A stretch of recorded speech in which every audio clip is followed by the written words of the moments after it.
Dans le système de l'évangélisation, il faut apprendre à être patient. Il y a des personnes, quand Dieu les emmène là, elles se laissent distraire par les ruses du diable. Elles s'en vont, elles reviennent. Elles s'en vont, elles reviennent. Il y en a quand ils partent, il faut les laisser partir. Mais il y en a là, c'est le diable. Est-ce que vous comprenez?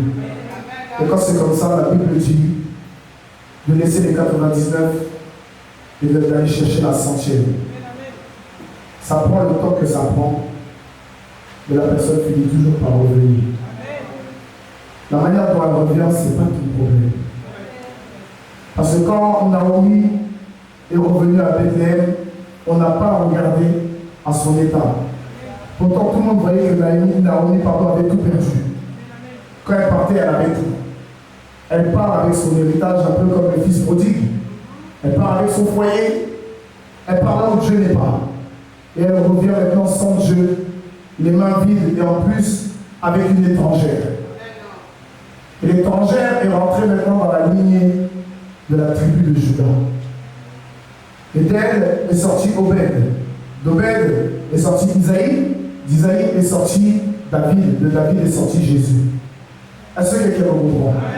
Ce qui veut dire que peu importe la manière dont une personne revient, tu ne sais pas le bagage qu'elle transporte. Peu importe, c'est pour ça que ne jugez pas. Et vous aussi, vous ne serez pas. Vous ne serez pas. Si une personne vient et qu'elle sort de prison pour viol, ne jugez pas et vous ne serez pas. Si quelqu'un sort de prison pour meurtre, ne jugez pas et vous ne serez pas. Si une personne vient et elle était, elle était peut-être tombée, elle a sombré dans la drogue ou l'alcool, ne jugez pas et vous ne serez pas. C'est ça l'amour de Dieu. Savoir accepter. Elle était étonnée. Au lieu d'être qu'on la regarde comme ça de travers, on a acclamé son retour. Parce que la Bible dit qu'il y a de la joie dans le ciel quand une âme se donne à Christ. Est-ce que quelqu'un me comprend? Le plus important là, ce n'est pas vos rivalités à 2 balles. Le plus important là, c'est qu'il y ait de la joie dans le ciel. S'il y a de la joie dans le ciel, c'est que tu parles le langage de Jésus. À partir du moment où tu regardes un peu, tu te mets de côté, tu boudes, tu veux plus aller à l'église, tu es frustré, tu vas raconter ta vie partout, tu fais ceci, tu fais ça. Mais au moment où tu reviens là, tu te rends compte que personne ne te calcule en soi, le bien au contraire, les gens sont ravis de te revoir. Tu te sens comment? Parce que la plupart vous faites ça. Quand vous êtes fâché, vous partez, vous allez parler à tout le monde à gauche, à droite, et puis quand vous revenez maintenant, vous voyez que personne ne vous rejette, ou fait ceci ou fait cela. Donc il y a toujours 2-3 spécimens partout, parce qu'il faut de tout pour faire un monde. Mais en dehors de ça, la majorité est toujours prête encore. Tu ne te sens pas un peu ridicule de toi à moi? Ah mais réponds-moi un peu. C'est ridicule, ça veut dire que quand tu parles, arrête de penser que les gens pensent à toi d'une mauvaise manière. Jésus revient, le salut est personnel, qui a le temps de toi? Est-ce que quelqu'un le comprend? C'est pour ça que le thème d'aujourd'hui, c'est après cela, tu vivras Jésus. Amen. Dans toutes nos églises de la terre entière, sur les 3 quarts des églises, c'est tous le même message aujourd'hui. Parce que c'est devenu une mode. À la Pâque, on prêche les mêmes choses. À la Pentecôte, on prêche encore les mêmes choses. Au jour de la moisson, on prêche les mêmes choses. Toutes ces choses. Pourquoi? Parce que c'est devenu une culture. Ce n'est plus la relation avec Dieu. Alors qu'au jour de la Pentecôte, je vais vous dire quelque chose qui peut vous choquer. Tu ne peux pas recevoir le Saint-Esprit si Jésus ne vit pas en toi. Parce qu'il y a l'onction survenante et il y a l'onction survolante. Et ça veut dire que si tu touches à l'onction et que Jésus n'est pas en toi, elle va te frôler pour aller vers quelqu'un d'autre. Et toi, elle doit être sur toi. Parce qu'aujourd'hui, beaucoup diront, mais vous recevrez une puissance. Beaucoup diront quoi? Que c'est dans la chambre haute. Beaucoup diront ceci, beaucoup diront cela. Mais beaucoup n'oublieront l'histoire de Jésus. Et nous, aujourd'hui, on va parler de quelque chose qui est clair. Comment vivre Jésus pour que son esprit règne en nous. Amen. Parce que c'est bien de parler en langue, mais tu parles en langue, tu n'as pas Jésus. Tu parles en langue et puis après ton tour, il est méchant même. C'est pas un tour où tu taquines. Ton tour, il commence de Béthanie jusqu'à la barrière là-bas. Même quand tu gonfles, tellement tu es aigu. Donc aujourd'hui, tout ça, c'est fini au nom de Jésus. Est-ce que tu es prêt à prendre la parole avec moi? Est-ce que tu es prêt à acclamer le Seigneur? Je ne vais pas durer longtemps dans la parole, parce qu'après, nous devons prier. Amen. Je vais aller très vite, je vais être très clair, parce que pendant ma retraite, Dieu m'a parlé précisément. Je ne vais pas rentrer dans une révélation, je ne vais pas rentrer dans un enseignement. Je vais aller là où Dieu veut nous stopper pour qu'il puisse enchaîner le travail. Amen. Nous allons prendre comme premier passage le livre de Luc, chapitre 4, le verset 14 et le verset 15. Et notre second passage sera, j'ai dit quoi, le premier passage, Luc 4, verset 14 et 15. Et notre second passage sera dans le livre de Matthieu, du chapitre 33, du verset 33 au verset 38, au chapitre 9. N'aie pas peur. Et c'est encore parler du nom de mon Dieu. On y va. Vous avez tous votre épée. Fais comme ça avec ton épée. Si tu as un téléphone, c'est un couteau. Dis Amen. On ne prend pas couteau, nous on prend épée. Alléluia. Parce que le revêtu de l'esprit là. Épée, c'est parole. Amen. Il nous dit, à partir de là, on va vivre des choses puissantes. On va vivre la puissance de Dieu. Demande à Joanne. Joanne, Vitaneuse de 2020 là. Est-ce que c'est comme maintenant? On prêche et les gris-gris tombent dans l'église. Vous n'avez rien vu encore. Je ne parle pas de votre Vitaneuse où vous êtes arrivé. Hein. Je parle de ceux qui venaient avec gris-gris. Ceux qui allaient consulter à la Katima. Je parle de ceux-là. Hein? À la Guy, tout cela, là, les féticheurs, on prêche Jésus. On parlait de David contre Goliath. Boucle d'oreille tombe seul. Ça sort de l'église. Les bracelets de pied. Pas. Ça pète comme ça. Les baïas, il y en avait 10 comme ça. Pas. Les perles s'éparpillent. Tu n'as pas dit tu es un baïa là, danseuse avec les reins. Tu as besoin de délivrance. Quand tu es chrétien, tu n'es pas baïa. Tu sais ça sort d'où? Tu sais ça sert à quoi? Baïa, c'est pour qu'on commence à regarder tes hanches, pour qu'on puisse après jeter tes fesses. Tu as besoin de délivrance. C'est ça même, il y a une danse là chez vous là. Ouais. Hein? Quand tu danses ça, sois délivré. Vous êtes comme ça et puis vous mettez vos mains comme ça en plus. Ça vous dit rien. Et puis, vous descendez et vous avez. Et moi, il n'y a pas les reins. Spirituellement parlant, là. C'est peut-être beau à voir, mais est-ce que vous savez spirituellement c'est quoi? Si vous allez faire des recherches, c'est une danse qui fait allusion à l'adoration des serpents de l'air. Allez faire vos recherches. La culture n'est pas forcément ce que Dieu veut. Dieu veut qu'on obéisse à sa parole. Premier passage, allons-y. Je prends la parole dans le nom de Jésus. Ministère de Jésus en Galilée. Vas-y. Jésus revêtu de la puissance de l'Esprit. Jésus revêtu de la puissance de l'Esprit. Retourna en Galilée. Retourna en Galilée. Et sa renommée se répandit dans tout le pays d'alentour. Sa renommée se répandit dans tout le pays d'alentour. Il enseignait dans les synagogues et il était glorifié par tous. Il enseignait dans les synagogues et il était glorifié par tous. Passage suivant. Amen. Je prends la parole dans le livre de Matthieu 9 à partir du verset 33. Le démon ayant été chassé, le mieux par là. Et la foule étonnée disait. Prends même à partir du verset 30. Et leurs yeux s'ouvrirent, Jésus leur fit cette commandation sévère. Prenez garde que personne ne le sache. Mais dès qu'ils furent sortis, ils répandirent sa renommée dans tout le pays. Comme ils s'en allaient, voici on amena à Jésus un démoniaque muet.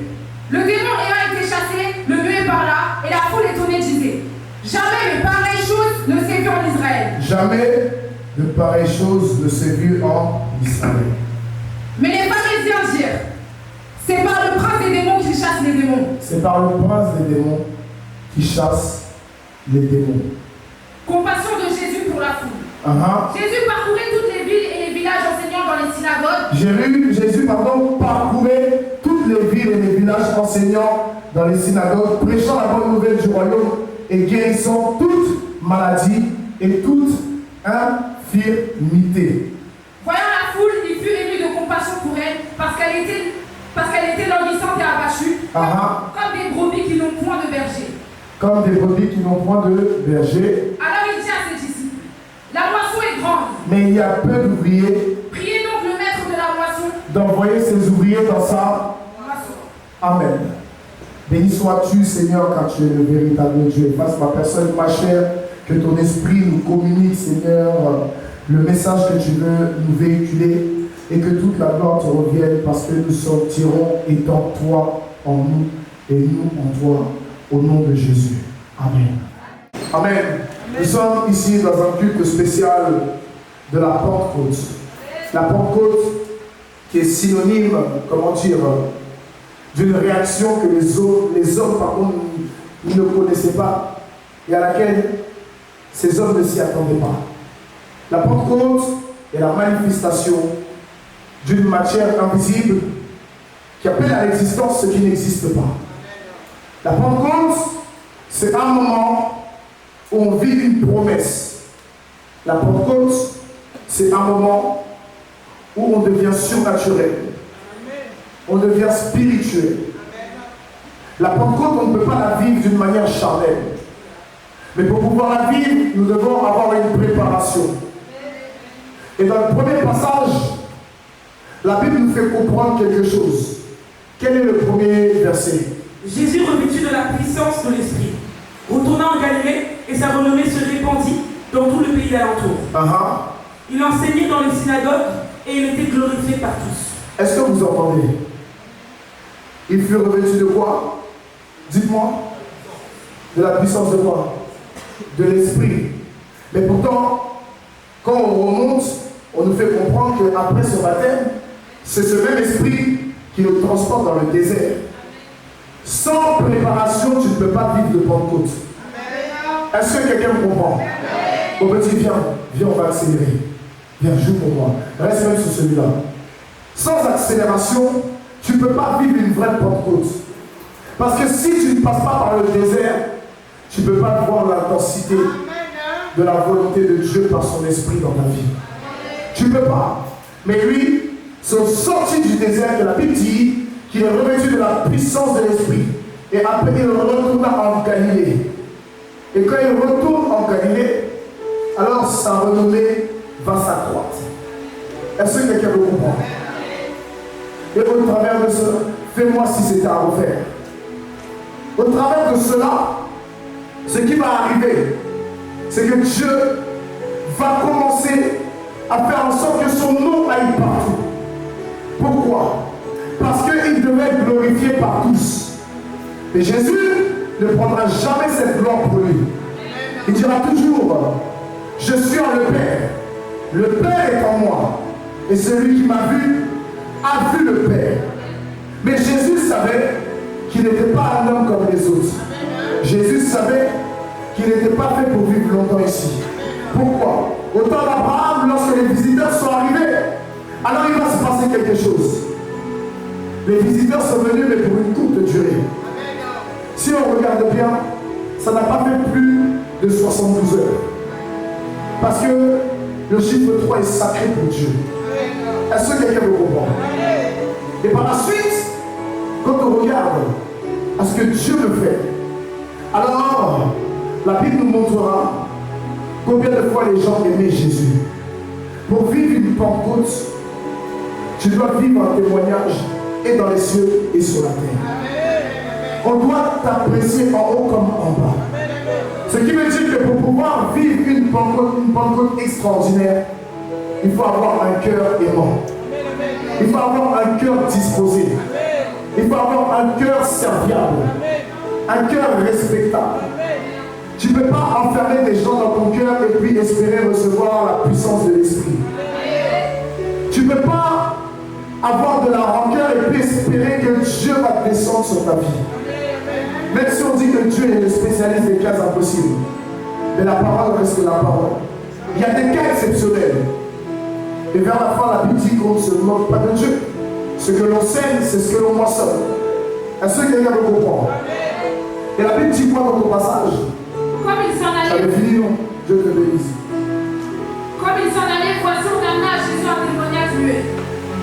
Prends-moi à partir du verset 33. Le démon ayant été chassé le muet par là, et la foule étonnée disait jamais pareille chose ne fut fait en Israël.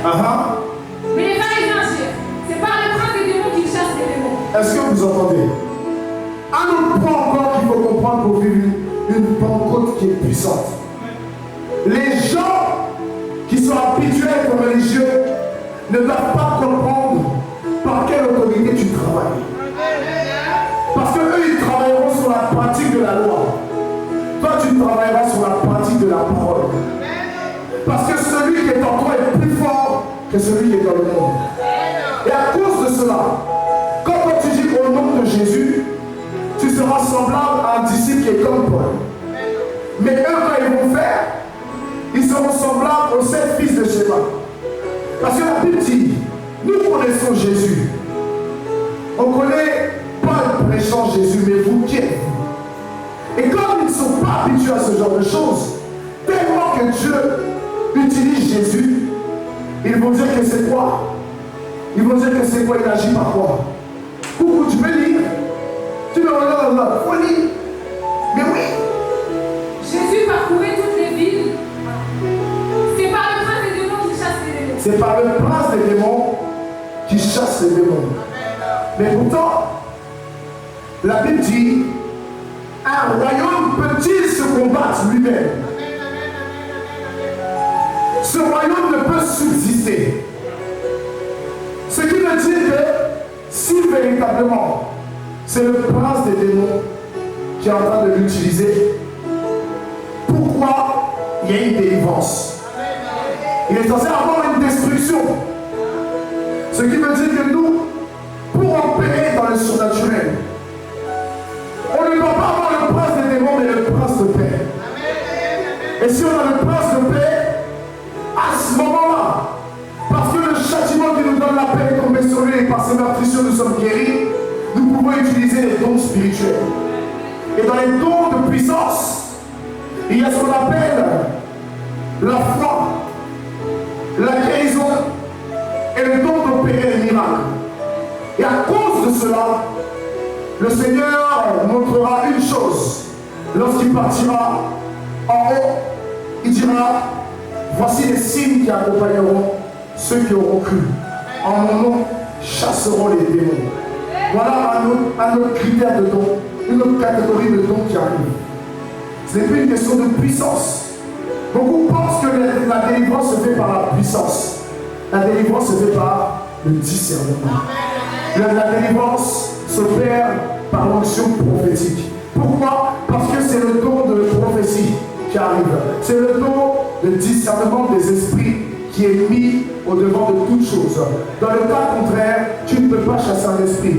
Ça peut être un esprit de mort qui est devant toi, et puis tu vas dire sirène des eaux. L'esprit va sortir pour te faire plaisir. Tu tournes la tête, il rentre dedans, parce que tu n'as pas ciblé le bon esprit. Voilà pourquoi même Jésus devant le fou de Gadara dira quoi? Esprit impur, décline ton identité. Quel est ton nom? Pourquoi? Que ce soit un esprit impur ou que ce soit un homme, avant qu'il y ait une décision, on te posera toujours la question, quel est ton nom? À Pénuel, Jacob, on lui dit, quel est ton nom? Est-ce que quelqu'un veut comprendre? Et si vous regardez dans plusieurs passages, on dira toujours, quel est ton nom? Aujourd'hui, tu veux vivre une Pentecôte agréable, une Pentecôte qui va faire que toute ta vie va changer. Mais la vraie question, mon ami, c'est quel est ton nom? Quel est ton nom aujourd'hui? Tu es venu avec quel caractère? Tu es venu dans quelle disposition? Tu es venu pourquoi? Tu attends quoi? Tu veux quoi? Tu vas recevoir le dépôt de l'esprit, c'est pourquoi? Qu'est-ce que tu vas faire après cela? Parce que maintenant la Bible dit en Joël 2:28, après cela je répandrai de mon esprit sur toute chair. Vos fils et vos filles prophétiseront. Et il y a une révélation que beaucoup ne comprennent pas dedans. Il dit, vos vieillards auront des songes, vos jeunes gens auront des visions. Mais il va aller plus loin. Il dira quoi? Et même sur mes serviteurs et mes servantes, je répondrai de mon esprit. Ça veut dire que quoi? Les tout chers, c'est ceux qui sont consacrés à Dieu. Quand eux, ils ne veulent pas, Dieu mandate d'autres personnes. Pour faire quoi?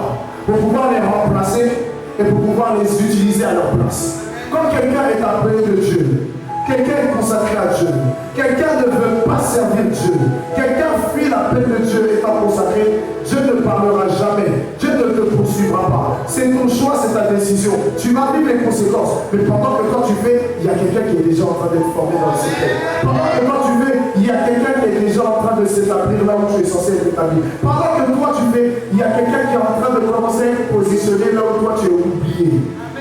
Regardez dans nos églises, on a des pasteurs qui sont plus fidèles que les fidèles. Dans nos églises, on a des pasteurs qui sont plus nouveaux que les nouveaux même. Dans nos églises, il y a même des pasteurs qui sont capables de te demander, je ne savais pas aujourd'hui qu'il y avait la prière. Alors que chaque semaine depuis des années, on a prié tel jour, à telle heure. Mais tu es pasteur, tu es au courant de rien. Tu es pasteur, tu préfères être ailleurs que dans la présence de Dieu. Alors il répand son esprit sur ses serviteurs et ses servantes aussi. Pourquoi? Parce que vers la fin, il appelle tout chacun au motif et au mandat de la rédemption. Donc vers la fin, il n'y a pas que les pasteurs qui sont appelés à être sauvés, c'est tout à chacun de sommes appelés à être sauvés. Et si nous voulons être sauvés, nous devons apprendre à connaître le parcours de la formation. Sans formation, il n'y a pas d'hypothèse, valable pour recevoir la pleine volonté de Dieu, la pleine puissance de l'Esprit. Eux, ils l'ont reçu parce qu'ils ont été obéissants. L'une des choses encore que Jésus montrait, c'est qu'il était obéissant. Quand il marchait avec obéissance. Tout ce qu'il faisait, c'était d'une manière obéissante. En fait, Jésus, il est peut-être humain, mais il est guidé. Il est guidé par la parole du Père. Et en plus, pour aller même plus loin, il n'est pas forcément guidé par la parole du Père. Il se guide par lui-même parce qu'il est la parole du Père. Il dit, je ne suis pas venu pour apporter la paix, mais je suis venu apporter l'épée, parce qu'il n'est pas la paix, il est l'épée dans la main de Dieu. Il est la parole. C'est pour ça tout à l'heure j'ai dit, est-ce que tout le monde a son épée? Si tu sors le téléphone, c'est que tu as un couteau. Jésus est la véritable épée. Et lorsque tu as sa parole, tu as une épée qui brise tout ce qu'il y a sur ton passage. Et la suite vient de dire quoi? Jésus parcourait toutes les villes et les villages, enseignant dans les synagogues, prêchant la bonne nouvelle du royaume et guérissant toute maladie. Est-ce que vous entendez ce qu'il est en train de dire? Dans le premier passage, la Bible nous fait comprendre que c'est au sorti du désert qu'il est revêtu de la puissance d'en haut, la puissance de l'esprit. Est-ce que je comprends? Mais après cela maintenant, il dit qu'il allait enseigner partout. Monte dans une autre cadence. Tu es en train de m'endormir. C'est nul. Fais quelque chose, s'il te plaît. Réveille-toi. Prends sa place au même. Prends sa place. Dépêche-toi, dépêche-toi, dépêche-toi, dépêche-toi. Changez ça. Ne touche plus les notes. Ne touche plus les notes. Faut quitter, faut quitter, faut quitter. Aujourd'hui, là, c'est trop important. Lève-toi, sinon je te mets sous discipline. Dépêche-toi. Dépêche-toi. C'est trop important. Ce que Dieu veut faire, là, c'est trop important. Regarde comment tu es comme ça. Comment tu peux être comme ça? Vas-y, joue mon fils. Fais-moi les accords de j'ai besoin de toi.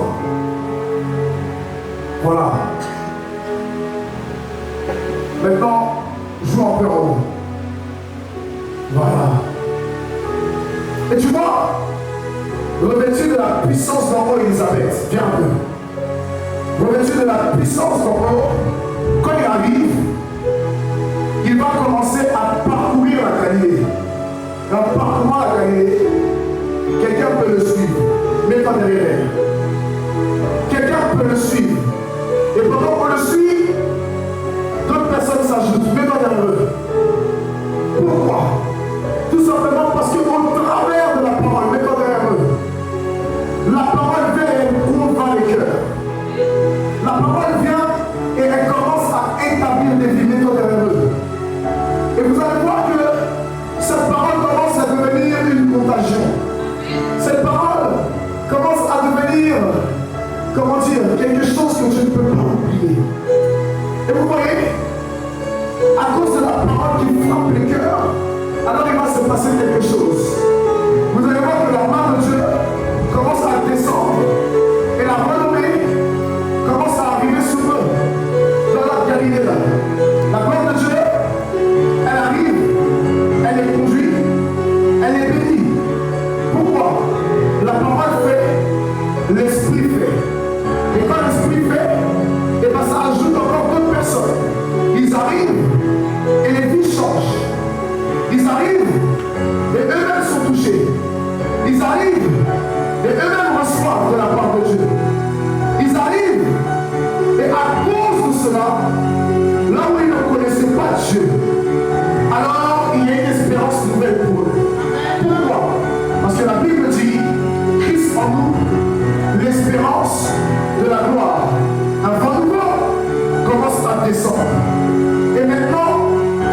les synagogues, qu'il annonce la parole, la Bible nous dit quoi par la suite?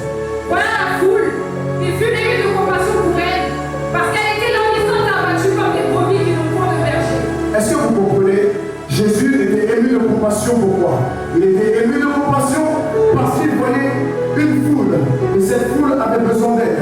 Il voyait une foule qui avait besoin d'être rassurée. Il voyait une foule qui avait besoin d'être restaurée. Il voyait une foule qui avait besoin d'être réparée. Il voyait une foule qui avait besoin d'être encadrée. Il voyait une foule qui avait besoin d'un repérage.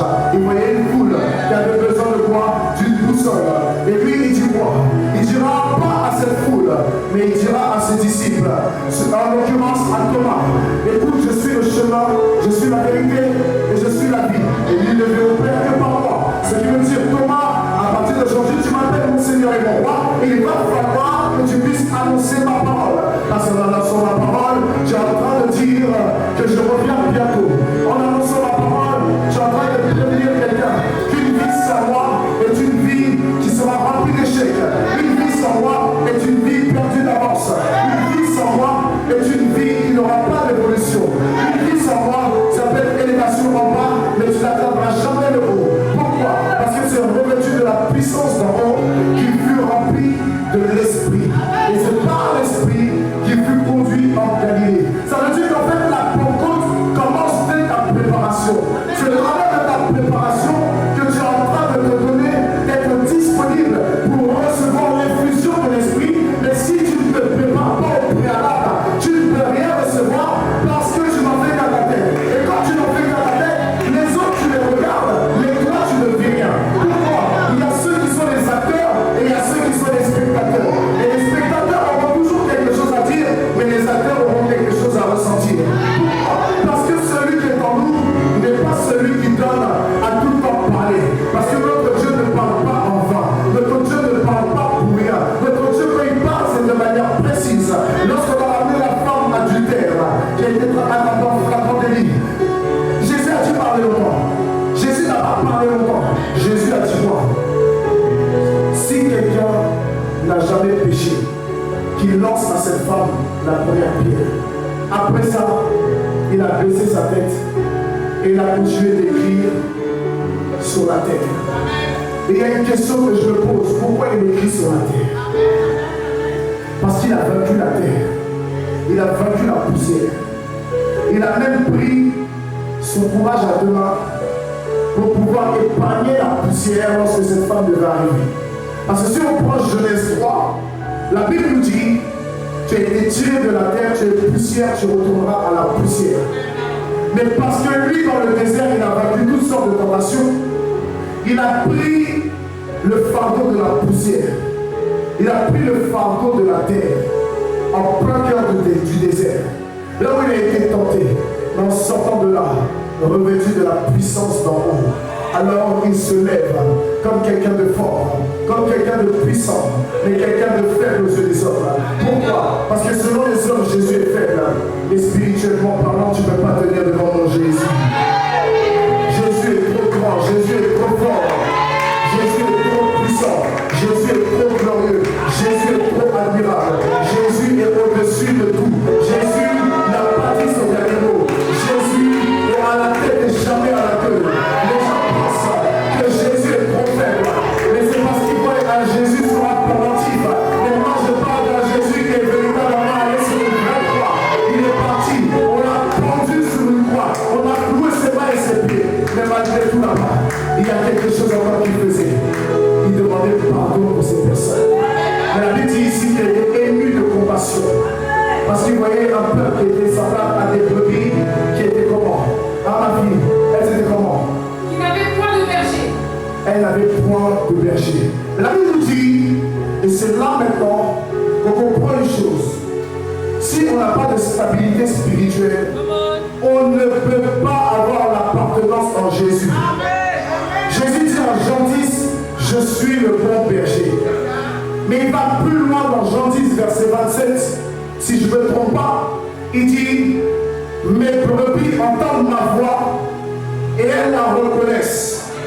Une brebis qui n'entend pas la voix, qui ne la reconnaît pas, n'est pas une brebis mais devient un bouc.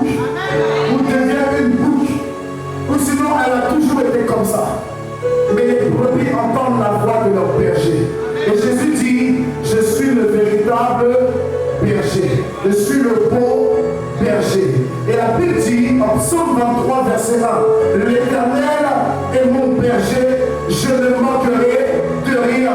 Tu veux manquer de quelque chose, associe-toi à notre berger que Jésus. Jésus n'envoie pas des brebis.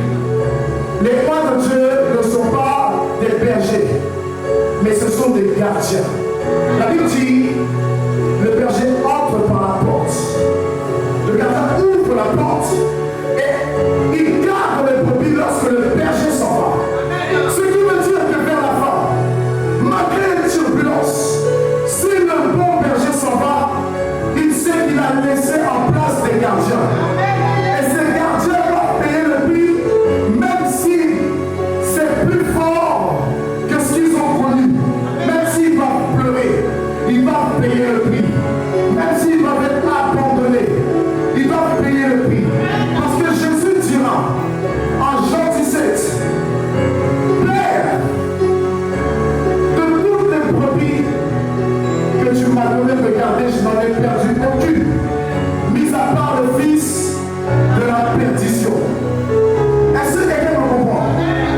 Une brebis qui s'égare en cours de route, ou qui déclare de son plein gré que là où Jésus l'a placé, ce n'est pas sa place, c'est que c'est une personne qui a appelé à la perdition. Est-ce que quelqu'un me comprend? Vous devez réaliser qu'avec Dieu, il n'y a pas de demi-mesure. Quand je veux recevoir son esprit, je dois être réglé dans ma tête. Je dois être réglé, que ça me plaise ou pas. Parce que la Bible dit en 1 Corinthiens 9, 27, je traite mon corps durement. Je le tiens assujetti. De peur qu'au dernier jour, moi qui enseignais, je ne sois rejeté. Et ce qui est beau de ce que je viens de dire, c'est que regardez ce que la parole dit maintenant. Alors il dit à ses disciples. Il dit quoi à ses disciples? La moisson est grande. La moisson est grande. Mais il y a peu d'ouvriers. Mais il y a peu d'ouvriers.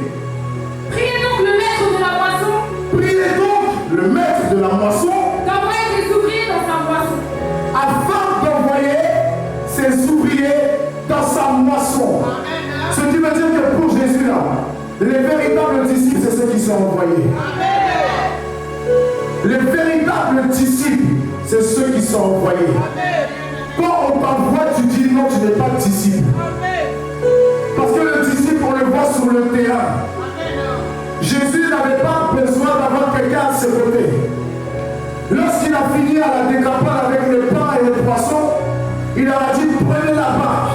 Et lui, il s'est dirigé en direction de la montagne. Il préparait une Pentecôte, mais pas comme la nôtre. Pourquoi? Parce que Jésus est Dieu.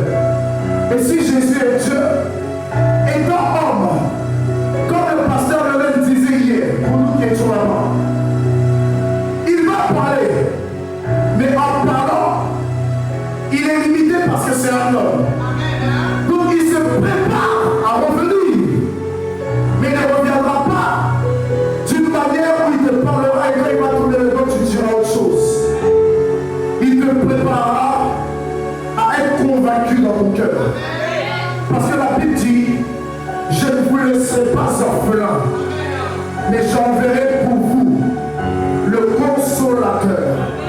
Parce que le monde se meurt, il a besoin d'être consolé. Parce que le monde est abandonné et livré à lui-même. Il a besoin d'être consolé. Parce que le monde est en train de se détériorer. Il a besoin de quelqu'un. Une personne, qu'elle soit présente ou pas, visible ou pas, on sait qu'elle est toujours avec nous. Une personne, on est dans le mal, qui nous dit, ça va aller, ne baisse pas les bras. Une personne qui viendra et qui nous fera comprendre une chose. N'écoute pas ce qu'on te dit à gauche, n'écoute pas ce qu'on te dit à droite. Tant que je suis là, c'est tout ce qui compte. C'est ce qu'on appelle le Saint-Esprit. Jésus devait revenir sous la forme du Saint-Esprit pour pouvoir descendre sur ceux qui allaient véritablement recevoir cette puissance. Mais avant cela, il dit quoi? Il dit la moisson est grande mais il y a peu d'ouvriers. Priez le maître de la moisson d'envoyer ses ouvriers dans sa moisson. Mais pour pouvoir envoyer ses ouvriers dans sa moisson, alors Jésus a dû payer un prix. Le prix de sa vie. Il a dû payer le prix de sa vie. C'est la 6e étape. Parce que si vous comptez, on est à la 5e étape. Et la 6e étape, c'est le prix de sa vie. Parce que c'est au 6e jour qu'il a créé l'homme. Que l'homme est venu à la vie. Et que l'homme aussi a fini par pécher. Parce que le jour où Dieu a tout béni, c'est ce jour-là qu'il a planté l'homme en Éden. Mais c'est dans la même journée, parce que la Bible dit bien en fin de journée, que Dieu va se balader dans le jardin et qu'il va commencer à demander à l'homme, où es-tu? Ça veut dire qu'en même temps que l'homme a fait que, il n'avait plus de place dans la gloire de Dieu. Est-ce que quelqu'un le comprend? Il n'avait plus la place dans la gloire, parce que la Bible dit tous ont péché, sont privés de la gloire de Dieu. Et Jésus va faire quelque chose. Vous savez ce qu'il va faire? Est-ce que tu sais, l'évangéliste Laura, ce qu'il va faire? Jésus va se laisser martyriser. Il va se laisser frapper. Il va se laisser fouetter, flageller. On va le frapper à cause de toi et moi. On va le détruire, Emmanuel. Je ne veux rien entendre, j'ai compris. Tu es là-bas, tu écoutes la parole. Le reste, tu ne fais pas de signe à quelqu'un. Comment ça? C'est pas grave. C'est pas grave. On est là pour ça ou la parole? C'est la parole, non? C'est pas grave ça. On s'en fiche. Il est venu pour faire quoi? Pleurer à la place de ceux qui pleurent. Et m'a dit, lorsqu'on a mis les clous, quand on regarde la passion du Christ, lui-même a cherché à fuir à cause de la douleur. Et malgré tout, ils l'ont retenu et il ne s'est pas débattu. Parce que la Bible dit en Ésaïe 53, semblable à une brebis qu'on emmène à la boucherie, qu'on mène à l'abattoir. Alors, il est resté silencieux tel une brebis muette prête à se faire tondre la peau. Lui aussi, il a point ouvert la bouche. Pourquoi? Parce qu'il a compris une chose, que sa puissance se manifeste dans la faiblesse. C'est lorsque tu es faible que tu es fort. C'est lorsque tu ne tiens pas tête que tu es à la tête. C'est lorsque tu te laisses diminuer que tu es élevé. C'est lorsque tu vis dans le puits que tu es sorti du puits pour aller dans la maison de Potiphar. C'est lorsque tu arrives dans la maison de Potiphar que le Saint-Esprit commence à être en action. C'est lorsque le Saint-Esprit est en action que l'adversité arrive. C'est lorsque l'adversité arrive que tu finis par être en prison. C'est en prison qu'on te donne d'avoir accès à Pharaon. Et au travers de cela, Jésus, à la croix, alors lui, il va dire une phrase. Les gens s'arrêtent sur le tout est accompli. Alors que Jésus venait de rentrer dans le début de la 7e étape. Père, entre tes mains, je remets mon esprit. C'est-à-dire qu'il décide lui-même de remettre son esprit entre les mains du Père.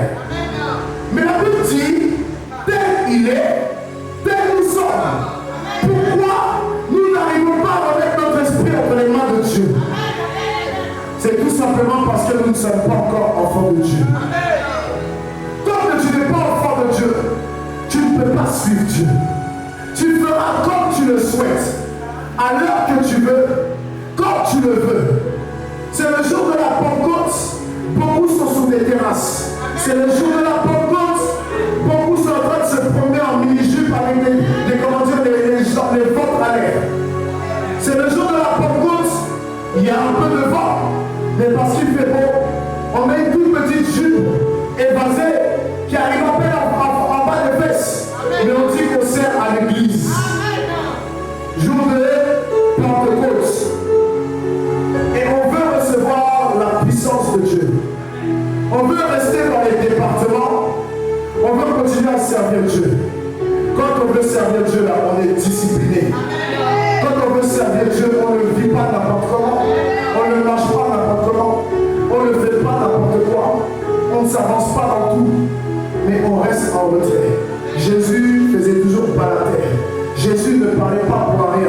ce qui l'a mené à la mort. Parfois, il ne faut pas parler pour qu'on t'emmène à la mort, pour que ton esprit soit entre les mains de Dieu. Tu n'auras pas besoin de dire, entre tes mains, je remets mon esprit.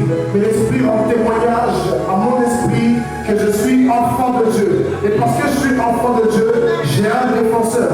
Parce que je suis enfant de Dieu, j'ai un avocat. Parce que je suis enfant de Dieu, j'ai quelqu'un qui me représente. Et moi aussi, je suis citoyen de son royaume. Je suis représentant de son royaume. Alors pourquoi j'aurais peur? La Bible déclare, l'Éternel est la lumière et mon salut. De qui aurais-je crainte? C'est que sa bouche a proclamé, ça va finir par l'accomplir. Pourquoi j'ai peur de mon lendemain? La Bible dit, ne te soucie pas de ton lendemain, il se chargera de lui-même. Pourquoi je viens m'inquiéter de mon lendemain alors que je suis sous la dispensation de la grâce? À cause du moyen de la grâce, j'ai encore l'opportunité de recevoir le Saint-Esprit. Et la 7e étape, c'est l'étape de la patience. Parce que pour que Jésus ressorte, il a dit en Matthieu 16, il faille que je sois livré entre les mains des pharisiens, je sois livré entre les mains des principaux sacrificateurs. Il faille que je puisse mourir à Jérusalem, je puisse partir Marie, perdre la vie là-bas. Il faille que je puisse ne plus rien avoir là-bas. Et qu'après le 3e jour, je sors vainqueur de la mort. Ce qui veut dire que Jésus, lui-même qui est créateur de toutes choses, a montré un autre signe dans cette 7e étape. La puissance de l'amour. La puissance de la compassion transformée par une passion. C'est devenu pour lui une passion, la mort. La mort pour lui est devenue une passion. Voilà pourquoi on appelle ça la passion du Christ. C'est devenu une passion. Il était passionné à l'idée de mourir pour sa création. Parce que la Bible déclare que le berger donne sa vie pour ses brebis. Quand tu es passionné, tu ne peux pas oublier. Quand tu es passionné, tu ne peux pas abandonner. Quand tu es passionné, tu ne peux pas, mon ami, tu ne peux pas te mettre en retrait. Tu ne peux pas dire j'abandonne. Tu ne peux pas dire j'en ai marre. Tu ne peux pas dire c'est toujours moi. Tu ne peux pas te garder pour tout et pour rien. Quand tu es passionné de Dieu, tu sais que tout ce qu'on fait c'est pour ton bien. Quand tu es passionné de Dieu, tu sais que tout ce qui se fait c'est parce que c'est bon. Parce que la Bible dit que toute chose que tu as fait était bonne et très bonne. Il trouvait ça bon et très bon. Quand tu es passionné de Dieu, tu n'as pas le temps de regarder à ce qui te fatigue. Tu es focalisé sur une seule chose.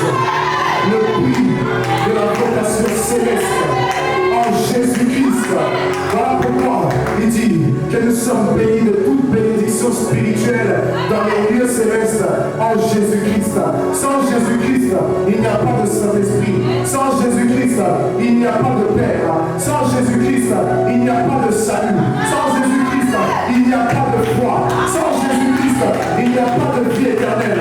Sans Jésus-Christ, il n'y a que le chaos. C'est pour ça, en ce jour de Pentecôte, donne ta vie à Jésus. Parce que si tu ne donnes pas ta vie à Jésus, aïe, aïe, aïe, aïe, aïe. Si tu ne donnes pas ta vie à Jésus, non, attention.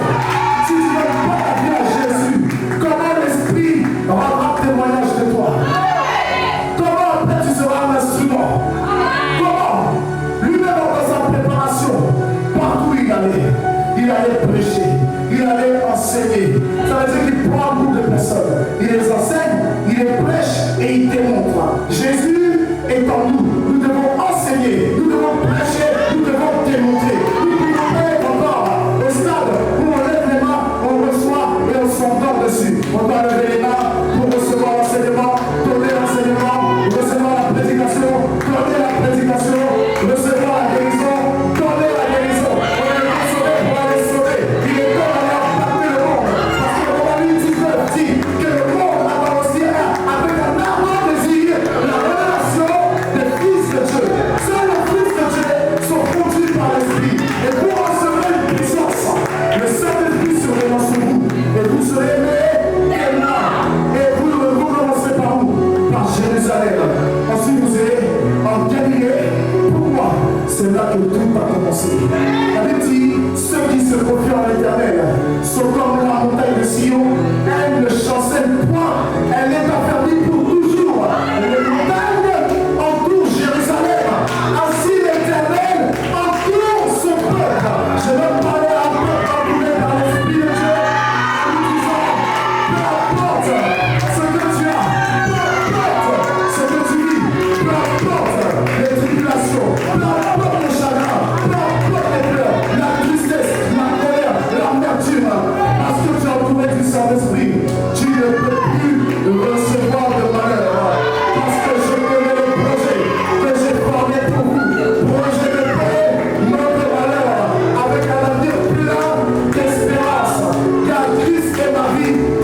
Dieu. Le Seigneur me dit, est-ce que tu entends la phrase?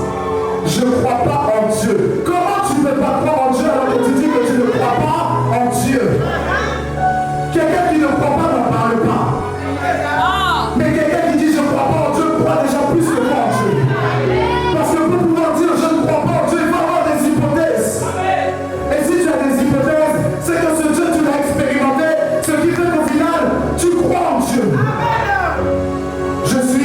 Je suis chrétien, je me suis converti à l'islam parce que je n'ai pas vu Jésus dans ma vie agir. Mon ami, tu n'as pas vu Jésus agir. Comment tu sais que Jésus n'a pas agi si tu ne l'as pas expérimenté? Comment tu peux dire ces choses? Je suis dans une famille qui est purement coranique. Et puis, je suis appelé un imam. C'est bien, moi je suis appelé un pasteur. Maintenant, prenons les Écritures ensemble. Dans ton Coran dit, œil pour œil, dent pour dent. Moi, ma Bible dit, si on te gifle la joue gauche, alors tends la joue droite. Toi, on appelle la malédiction. Moi, on m'appelle à bénir. Qui est la personne qui est susceptible d'être condamnée?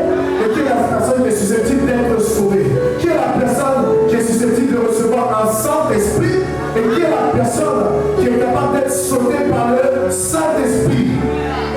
Quand je vois Jésus, alors je me dis, je n'ai plus de condamnation, je n'ai plus rien à craindre, je n'ai plus de quoi pleurer. Pourquoi je serai en train de m'apitoyer sur mon sang alors qu'il a payé le prix pour moi? Entre ses mains, ses propres mains, mais il a pris l'autorité suprême qui est le Père. Il a remis son esprit. Mais après cela, après 3 jours dans le tombeau, la Bible déclare que la mort de Jésus faisait partie du passé, mon ami. La mort de Jésus faisait partie du passé. Elle était à l'imparfait. Elle était peut-être conjuguée même au passé composé. Jésus a été cloué. Jésus était dans la mort. Passé composé, plus imparfait. On a même peut-être parlé au passé simple. Jésus passa 3 jours dans le tombeau. Mais après cela, quelque chose s'est passé. Pourquoi? On dit quelque chose c'est.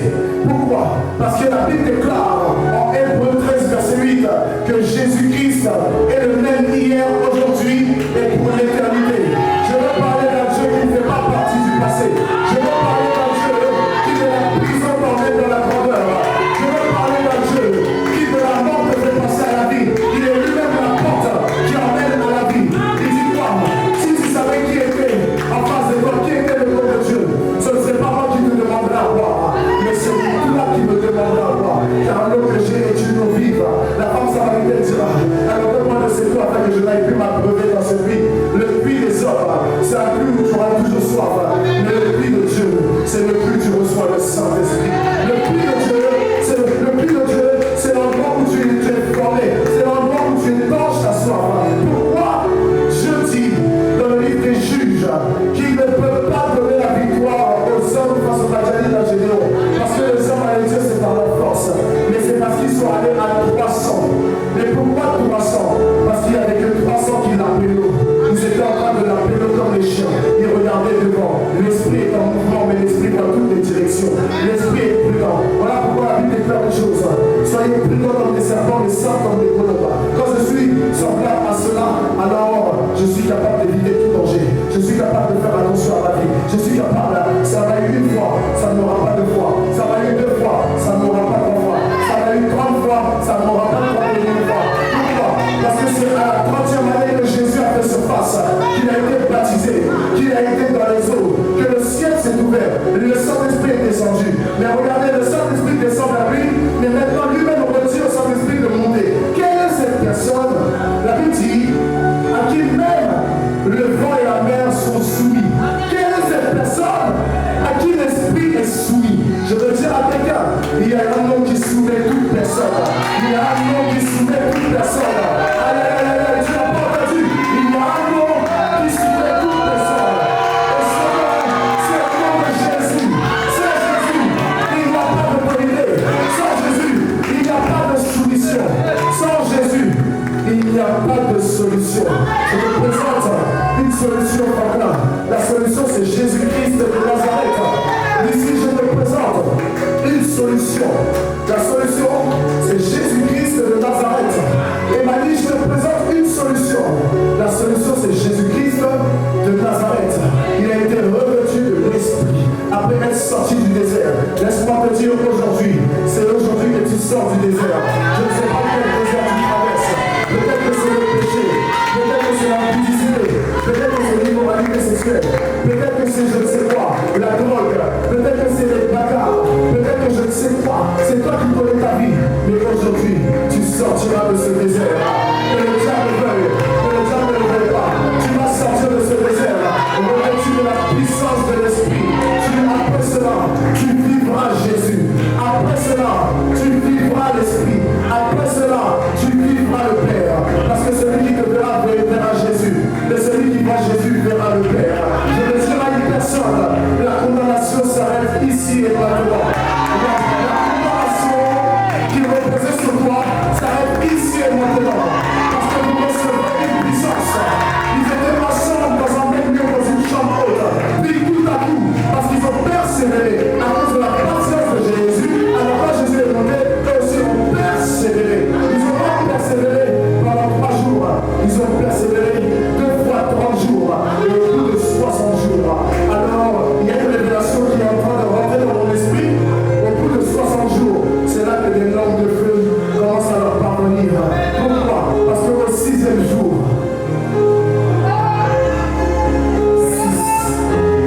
60. Au 6e jour, Dieu crée l'homme. Après la résurrection de Jésus-Christ, après 60 jours, Dieu crée des esprits dans les hommes. Et je vais dire à quelqu'un qu'aujourd'hui, la chair restera dans ce lieu. Et aujourd'hui, il va mettre un esprit dans le corps d'un homme. Aujourd'hui, tu ne sentiras pas pareil, à moins que tu aies envie de rester même chose. Sinon, tu sortiras avec un esprit renouvelé. La Bible pouvait déclarer, crée en moi un cœur pur et renouvelle en moi un esprit bien disposé.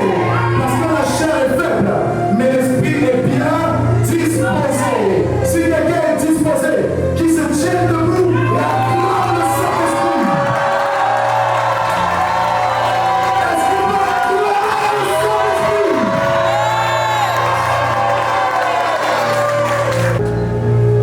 La Bible dit, la moisson est grande, mais il y a peu d'ouvriers. Après sa résurrection, en Marc 16:15, il leur dit, allez par tout le monde, prêchez la bonne nouvelle à toute la création. Est-ce que quelqu'un me comprend? Il dit, toute la création. Ce qui veut dire que pour pouvoir accoucher une nouvelle identité, tu dois faire ce que tu n'as pas l'habitude de faire. Tu dois commencer à aller parler à ceux à qui tu n'as pas l'habitude de parler. La Bible nous fait comprendre que Paul, après 14 ans plutôt, reviendra à Jérusalem, rempli de témoignages, rempli d'expériences. Parce que lui-même, il n'a pas vu Jésus en face, mais c'est par le Saint-Esprit qu'il a rencontré Jésus. Et il y a des personnes ici, c'est par le Saint-Esprit que vous allez vivre Jésus. C'est par le Saint-Esprit, le moyen du Saint-Esprit, que vos manières de vivre vont changer.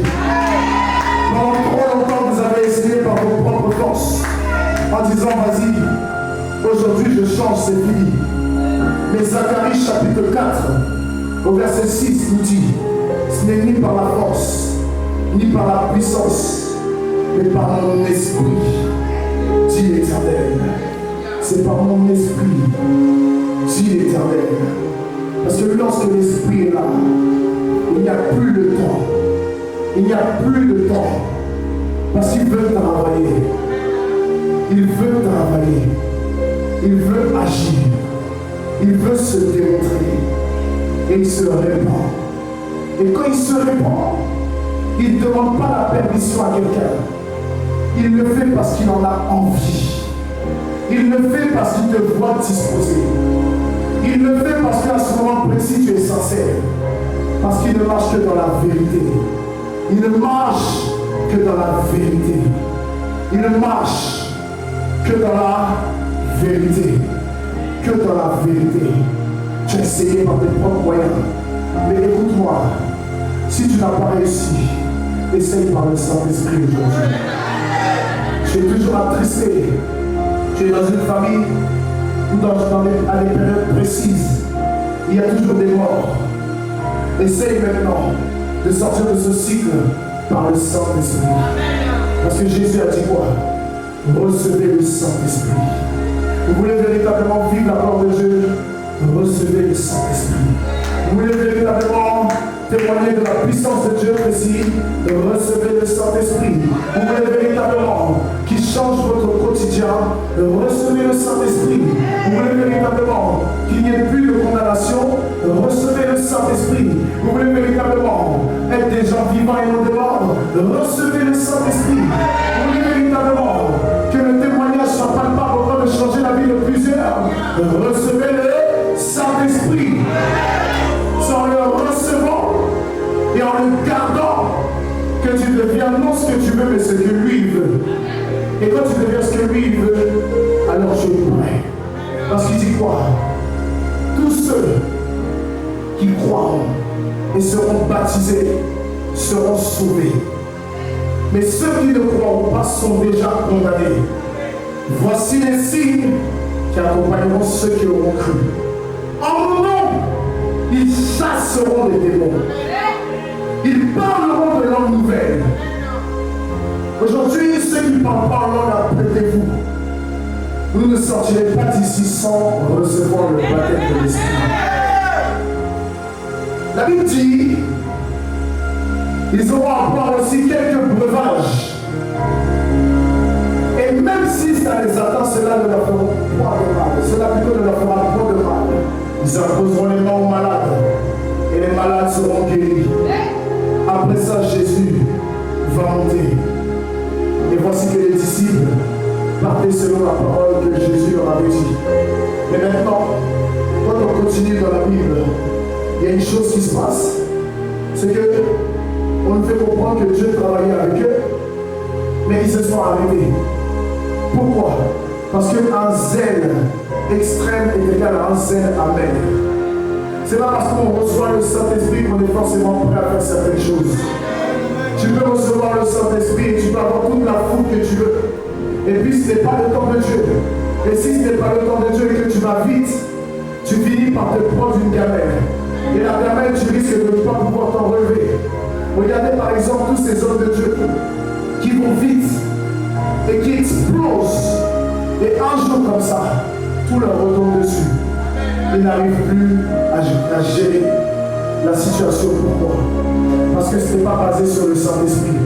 C'était basé sur une gloire vaine. Ce n'était pas basé sur le Saint-Esprit. C'était basé sur quoi? Le regard des gens. Ce n'était pas basé sur le Saint-Esprit. C'était basé sur la fame. C'était basé sur quoi? Sur le buzz. C'était basé sur les choses d'en bas. Alors que la Bible déclare, Colossiens chapitre 3, affectionnez-vous aux choses d'en haut et non celles d'en bas. Je le disais hier au programme, quand je parlais avec le pasteur Franck, je préfère avoir une petite église où tout le monde sera sauvé, plutôt qu'avoir une grande église où c'est un foutoir qui est infernal. Parce que si j'ai une petite église, je peux préparer les personnes à être envoyées. Et quand elles seront envoyées, maintenant si on fait une convention de toutes les églises EMS et que chacun travaille selon la parole de Dieu, alors la petite église devient une méga church. Pourquoi? Parce que chacun viendra de toutes sortes d'horizons. Et quand on fera notre festival pour la gloire de Dieu, on fera notre convention, notre séminaire, on fera notre concert, on fera toutes ces choses pour la gloire de Dieu, on n'aura pas besoin d'aller appeler à gauche et à droite. Parce que l'EMS comprendra que la multiplication emmène à la gloire de Dieu. La multiplication emmène à la puissance de Dieu. Parce qu'il a dit quoi? Soyez féconds et multipliez-vous vous remplissez toute la terre. Vous devez comprendre que maintenant, le dernier point pour pouvoir vivre l'accouchement et recevoir le Saint-Esprit, avant de recevoir le Saint-Esprit, tu dois faire tes preuves. Le Saint-Esprit, ça peut être aussi comme ou semblable à une consécration. C'est un moment où Dieu commence à te mettre à part. Et peut-être qu'après cela, ton appel peut aller à un autre niveau. Le jour de ta consécration peut arriver plus vite que prévu. Quelque chose peut se passer. Il peut y avoir une accélération divine. Pourquoi? Parce que tu te prépares à recevoir le Saint-Esprit. Ça veut dire qu'avant même de le recevoir, revêtu de l'autorité du nom de Jésus, parce que la Bible dit dans le livre de Luc, au chapitre 10, le verset 15 ou le verset 16, que les disciples diront: ah, Rabbi, par ton nom même les esprits impurs nous étaient soumis. Ça veut dire qu'on ne parle pas ici de Saint-Esprit, on parle d'un nom. Et je vais te dire, peut-être que tu n'as pas encore reçu le Saint-Esprit, mais tu as reçu un nom. Et le nom, c'est le nom de Jésus. Par le nom de Jésus, tu reçois l'Esprit. Par le nom de Jésus, tu vis l'effusion du Saint-Esprit. Par le nom de Jésus, tu deviens quelqu'un de mémorable dans le système de l'homme. Pourquoi? Parce que ce qu'il n'a jamais vu, tu finis par le voir. Hier, quand le programme était fini, il y a un frère qui est venu me parler et il m'a dit: voilà, je sais que Dieu me parle, je suis habitué à ce que Dieu me parle. Mais je voulais m'entretenir avec vous parce que la première fois que vous m'avez parlé à un de ces programmes, alors il y a des choses que Dieu m'a dit à moi qui n'a jamais révélé à personne. Il y a plein d'hommes de Dieu que j'ai vus qui ont voulu prophétiser sur ma vie. Et je leur ai dit, il y a une seule chose qui me tient à cœur. Et je ne vous ai même pas dit bonjour, Dieu est passé par vous pour révéler la chose.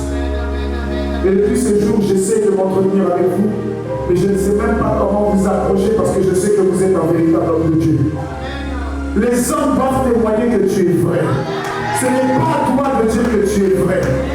Les gens pourront dire que tu es un charlatan. Les gens pourront dire que tu es un faux homme de Dieu. Mais laisse-moi te dire que ceux qui ont eu une expérience avec Dieu au travers de ta vie diront véritablement: celui-ci était véritablement fils de Dieu. Celui-ci était véritablement enfant de Dieu. Pourquoi? Parce que quand il a chassé les démons, ce sont les pharisiens qui ont parlé. C'est celles les pharisiens qui sont capables de ne pas croire en ce que Dieu a mis en toi. C'est celles les pharisiens qui sont capables de vouloir tuer l'esprit et l'état d'esprit dans lequel tu es. Ils vont te dire: mais tu penses que tu vas aller quelque part, tu ne vas pas que tout ce que tu fais là, ça échoue. Allez chercher des vies, ça échoue. Et il y a une chose que tu dois comprendre.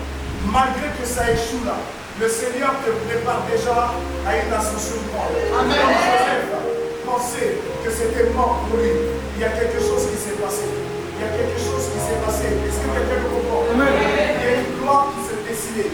Voilà pourquoi dans le livre de Romains 8, à partir du verset 28, la Bible dit: du reste, nous savons que toutes choses concourent au bien de ceux qui aiment Dieu, ceux qui l'a formé selon son dessein.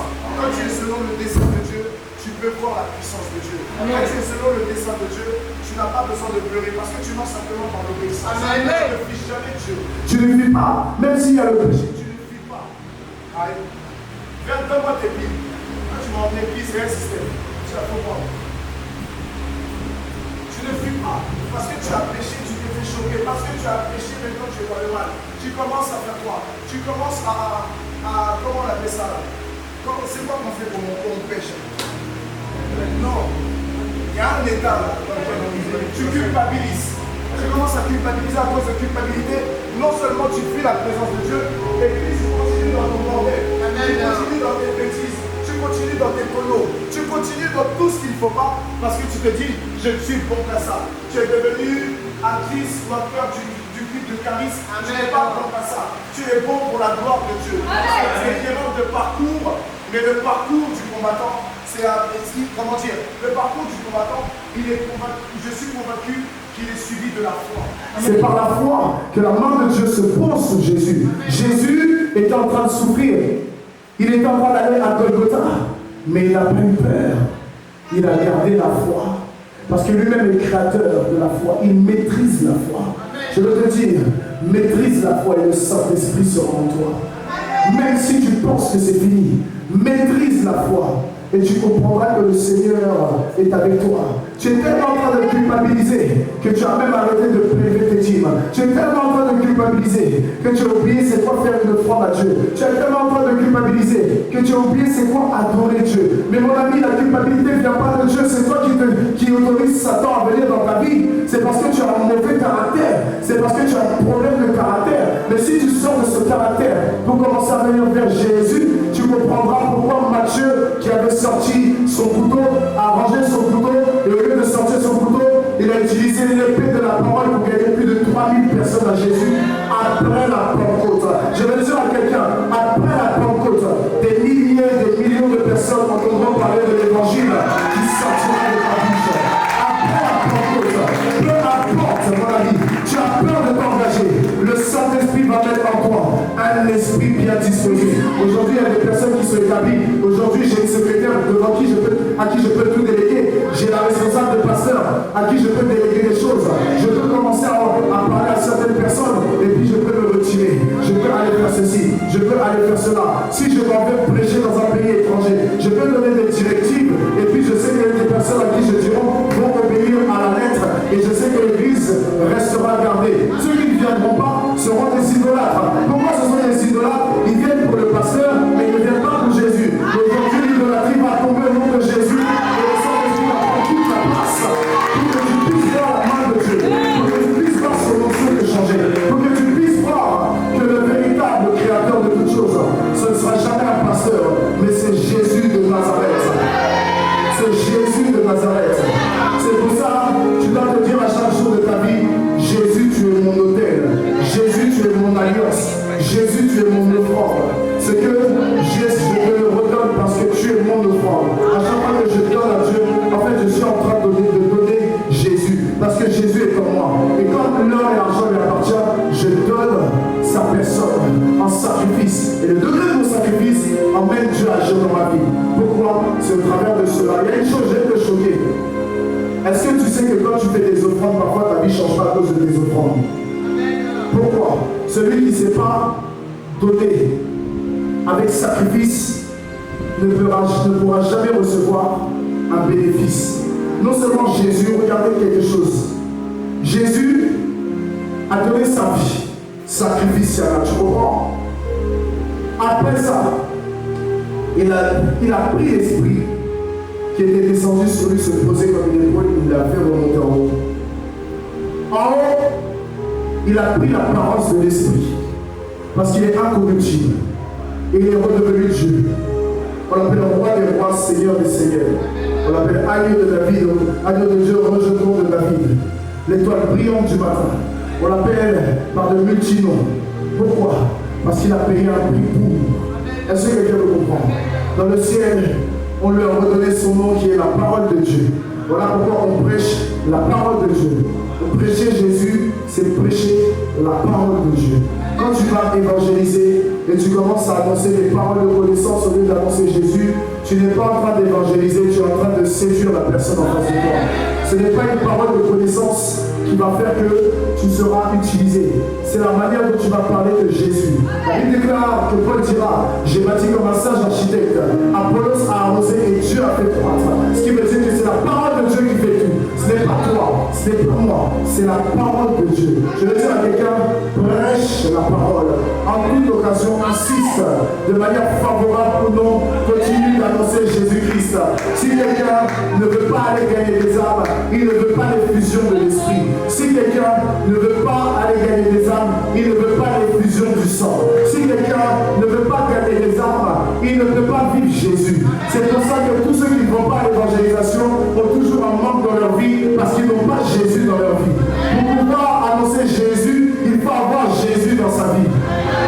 Voilà pourquoi beaucoup sont fermés. Il n'y a plus d'amen. Parce que accusé par notre conscience, nous savons que c'est la vérité. On ne peut pas justifier cela parce qu'on ne le fait pas. Mais lorsqu'on le fait, on n'a pas peur d'aller parler aux prostituées. On n'a pas peur d'aller parler aux psychopathes. On n'a pas peur d'aller parler aux meurtriers. On n'a pas peur d'aller parler aux gens dangereux. On n'a pas peur d'aller dans les quartiers. Parce que celui qui est en nous, c'est celui qui convainc les cœurs. Et quand il convainc les cœurs, je ne l'appelle plus Jésus, je l'appelle le Saint-Esprit. Parce que c'est le Saint-Esprit Saint-Esprit qui vient pour faire en sorte que le cœur soit convaincu. Je n'ai pas besoin de forcer. C'est comme par exemple, peut-être que là, il y a une partie de personnes qui ne sont pas convaincues, mais il y a une majeure partie qui est convaincue. Pourquoi? Parce que celui qui parle en moi, ce n'est pas moi, c'est le Saint-Esprit par le nom de Jésus. Ce qui fait que par le nom de Jésus, il y a une personne qui va vouloir changer. Et si elle veut changer, elle est en train de vivre une délivrance parfaite. Pourquoi? Parce que quand tu changes, ne regarde plus derrière. La Bible dit, lève-toi et prie car ta lumière arrive. Mais la femme, attrapant Pharaon de l'île d'adultère, elle a dit, va et ne pêche plus. Elle n'a plus jamais péché, mais elle a prêché la parole. Elle n'a plus jamais péché. Elle n'a plus jamais commis l'adultère. Parce que derrière cela, en fait, l'adultère, c'était trahir Jésus. Elle a dit quoi? Elle a eu à dire quoi? Elle a eu à dire non, ce n'est pas possible. Après 3 jours dans le tombeau, je serai moi, je vais aller pour voir si seulement son corps est là. Je serai prêt à le recevoir, à le sortir de la mort. Je serai la personne qui va la réceptionner. C'est moi qui a mis le parfum sur ses pieds. Et il a dit qu'on allait parler de moi partout. C'est moi qui a préparé sa sépulture, c'est moi qui dois le recevoir. Il n'y a pas quelqu'un d'autre qui doit le recevoir. Qu'il y ait Pierre, qu'il y ait Simon, qui est je ne sais qui, ils resteront derrière, parce que pour qu'il y ait un homme, il doit y avoir une femme qui donne la vie. Et aujourd'hui, elle va échouer, mais moi j'ai reçu une parole qui a changé mon esprit. Avant de recevoir ce Saint-Esprit, je dois être la première à le voir. Je dois être la première à le voir. C'est pour ça que Jésus ne vient pas chercher seulement une église, mais il vient récupérer son épouse. Son épouse, parce que l'épouse se trouve au milieu de la tentation. Et la Bible dit, veillez, priez afin de ne pas tomber dans la tentation. Voilà pourquoi une femme qui veut devenir une épouse, si elle ne sait pas prier pour son époux, si elle ne sait pas prier pour ses enfants, si elle ne sait pas prier pour ses projets, si elle ne sait pas prier, elle fait que tout pour elle, ce n'est pas une épouse prête à être sauvée. Parce que Jésus nous dit d'être une véritable épouse, c'est de savoir prier les uns pour les autres. Il dit quoi? Je vous reconnaîtrai lorsque vous vous aimerez les uns les autres. Être une véritable épouse, c'est être sacrifié pour quelqu'un. Être une véritable épouse, c'est être oublié pour quelqu'un. Être une véritable épouse, c'est être derrière l'époux pour révéler l'époux. Pourquoi? Parce que celui qui est l'époux, c'est celui qui est le chef. Celui qui est l'époux, c'est celui qui emmène à être grand. Mais celui qui est grand est préparé par quelqu'un dans le secret. Lorsque tout va mal, il lui dit quoi? Non, ne pleure pas. Ne pleure pas, relève-toi. N'oublie pas tout ce que tu as vécu. Tu vas réussir. N'oublie pas toutes ces choses. Pourquoi tu penses comme ça? Ne sois pas abattu. C'est peut-être un échec aujourd'hui, mais ta réussite, elle est certaine.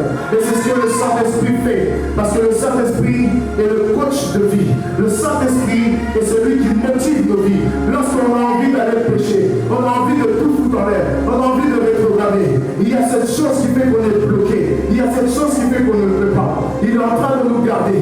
Parce que nous sommes un membre du corps de son épouse. Et nous devons être semblables à la femme de Proverbe 31 qui est une couronne pour son mari.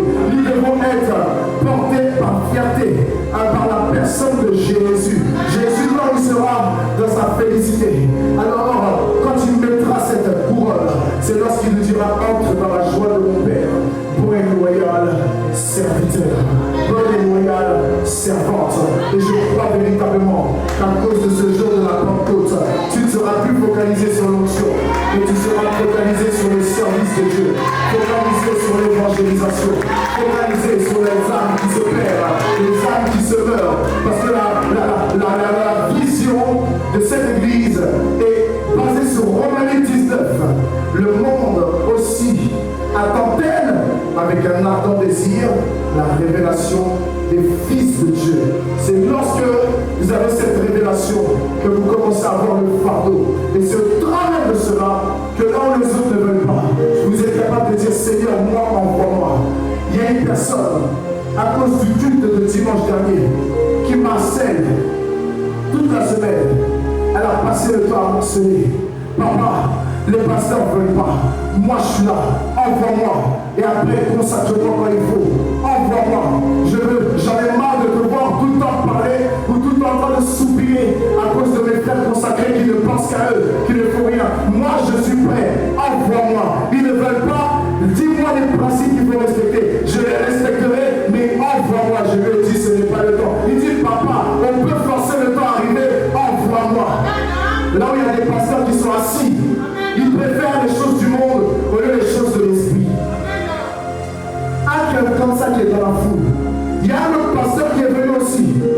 dit, papa, s'il te plaît, ça prend moi, envoie-moi. Je lui ai dit, calme le jeu. Il dit, papa, j'ai compris que quand tu sors un peu de ton confort, en fait, c'est là que tu vois l'importance de Jésus. Il faut m'envoyer. S'il faut que je déménage et que je ne vois plus mes frères, ça sera bien même si je ne les vois plus parce que je serai concentré. Envoie-moi. Je lui ai dit, je vais mettre ça en prière. Parce que vers la fin, là, quand tu es consacré, ce n'est pas pour chauffer les chaises. Tu es consacré pour aller bosser. C'est pour ça que dès septembre, il y a des personnes qui vont encore aller faire des chants. Parce que vous ne pouvez pas rester assis ici. À force d'être assis, vous péchez. À force d'être assis, vous murmurez, vous critiquez. Tant que vous ne faites pas, vous ne saurez pas. C'est pour ça, apprêtez-vous. Aujourd'hui, vous recevrez l'Esprit. Mais à partir du 9e mois, vous serez envoyé. Et quand vous serez envoyé, il n'y aura pas de on vous ramène à la maison mère. Tu vas pleurer, mais tu vas continuer. Si tu veux pécher, tu vas pécher là-bas.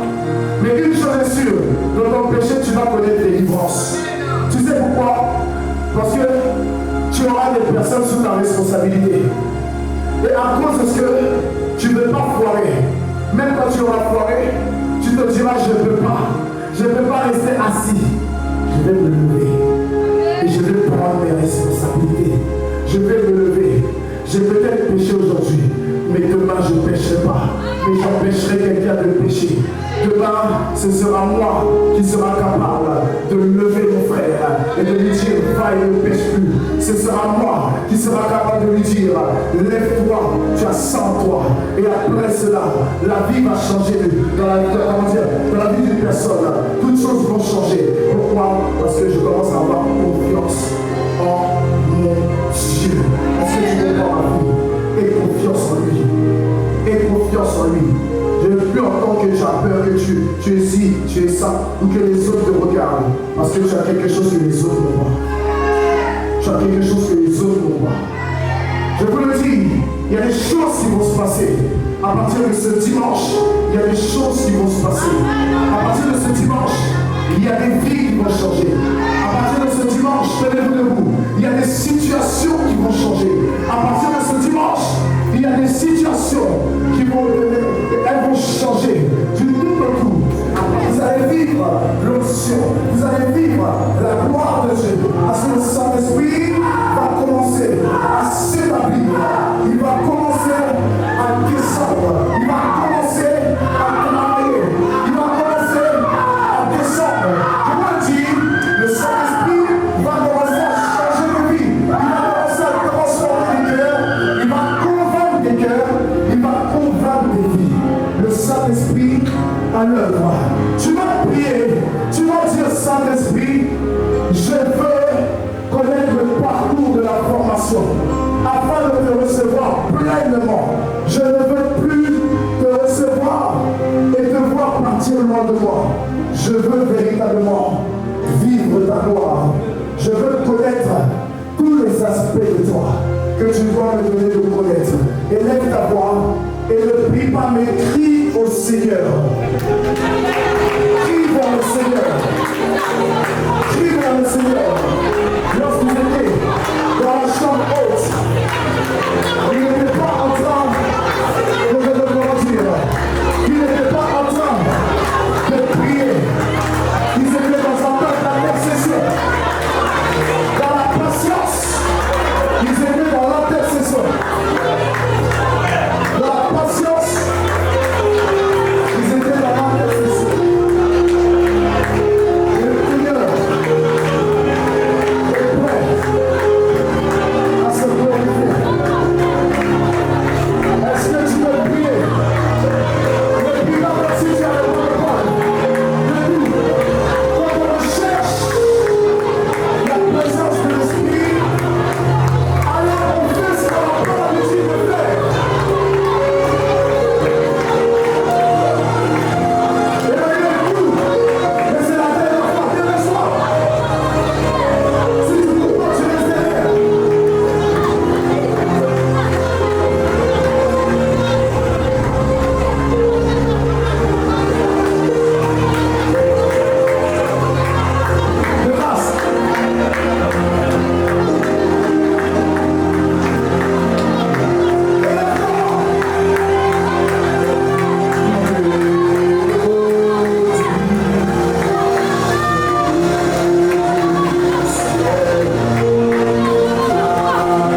prends un appareil photo.